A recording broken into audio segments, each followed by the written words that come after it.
मौनी अमावस्या इस साल 9 फरवरी को है और इस साल महोदय योग का महासंयोग भी बन रहा है।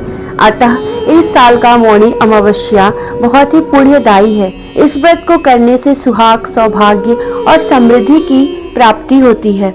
मौनी अमावस्या अपने नाम के अनुसार मौन और साधना का व्रत है। हम हर दिन अनजाने कितनी ही बात बोल जाते हैं जिससे लोगों का मन आहत होता है और अपनी कई बातों को लेकर हम बाद में अफसोस भी करते हैं।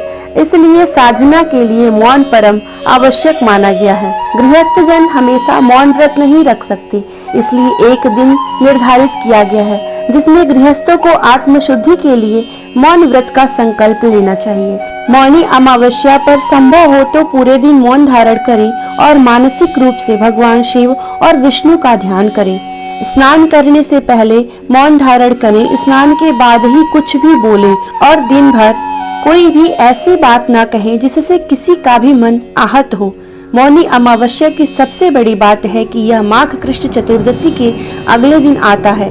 माघ कृष्ण चतुर्दशी को शिव जी का विवाह माता पार्वती से तय हुआ था और अगले दिन मुनियों और देवताओं ने शिव की साधना के लिए उनकी उपासना की थी। सबसे अलग मौनी अमावस्या की यह कथा है कि सागर मंथन के समय जब असुर अमृत कलश लेकर भाग रहे थे, तब इसी दिन अमृत की बूंदें छलककर प्रयाग सहित कई स्थानों पर गिरा। इसलिए मौनी अमावस्या पर प्रयाग सहित अन्य तीर्थों में स्नान करके दान पुण्य करने से कई गुना लाभ मिलता है। माघ मास में तिल, ऊनी वस्त्र, घी का दान करना पुण्यदायक माना जाता है। इससे भगवान शिव की कृपा प्राप्त होती है और व्यक्ति मृत्यु पश्चात उत्तम लोक में स्थान पाता है। व्यक्ति मुनि पद को प्राप्त करता है। मौनी अमावस्या के दिन मनुष्यों की धरती पर जन्म लेने वाले प्रथम पुरुष ऋषि मनु का भी जन्म हुआ था। मनु ऋषि के नाम से भी इस व्रत का नाम मौनी अमावस्या पड़ा। मौनी अमावस्या व्रत कथा। प्राचीन काल में एक ब्राह्मण परिवार कांचीपुर में रहता था। पति पत्नी दोनों ही धर्मात्मा थे और धर्म पूर्वक अपनी गृहस्थी चलाते थे। इनका नाम देव स्वामी था और इनकी पत्नी का नाम धनवती था। इनके 7 पुत्र और 1 पुत्री थी जिसका नाम गुणवती था। जब गुणवती सयानी हुई तो देव स्वामी ने धनवती से कहा कि पुत्री के विवाह के लिए अब वर देखना चाहिए।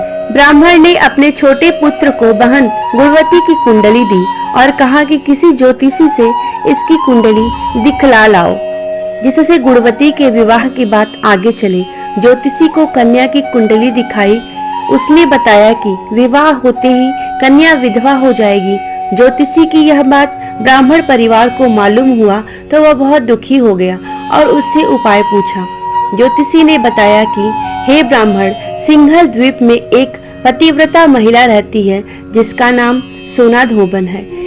यदि कन्या की शादी से पहले सोमा आपके घर आकर पूजन करे और अपना आशीर्वाद दे तो यह दोष दूर हो जाएगा।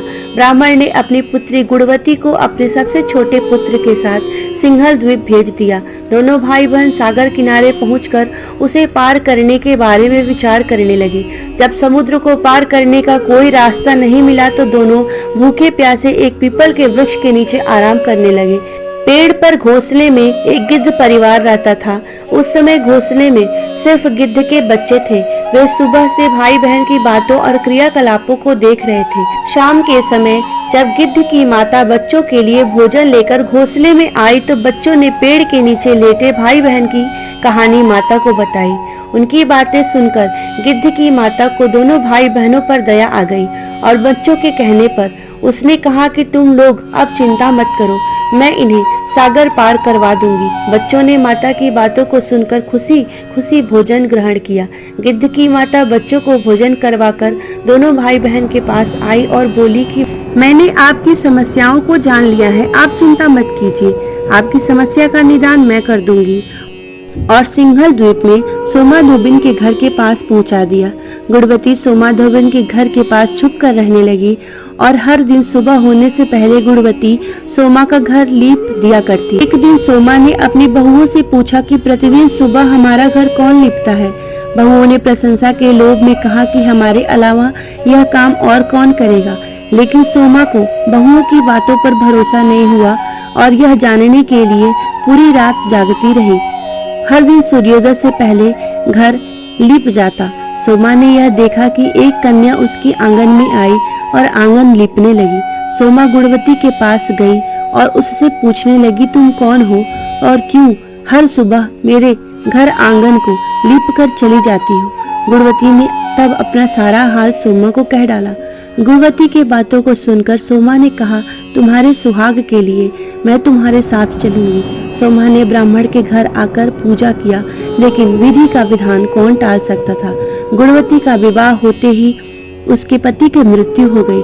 तब सोमा ने अपने सभी पुण्य गुणवती को दान कर दिया। सोमा के पुण्य से गुणवती का पति जीवित हो गया, लेकिन पुण्यों की कमी से सोमा के पति और बेटे की मृत्यु हो गई।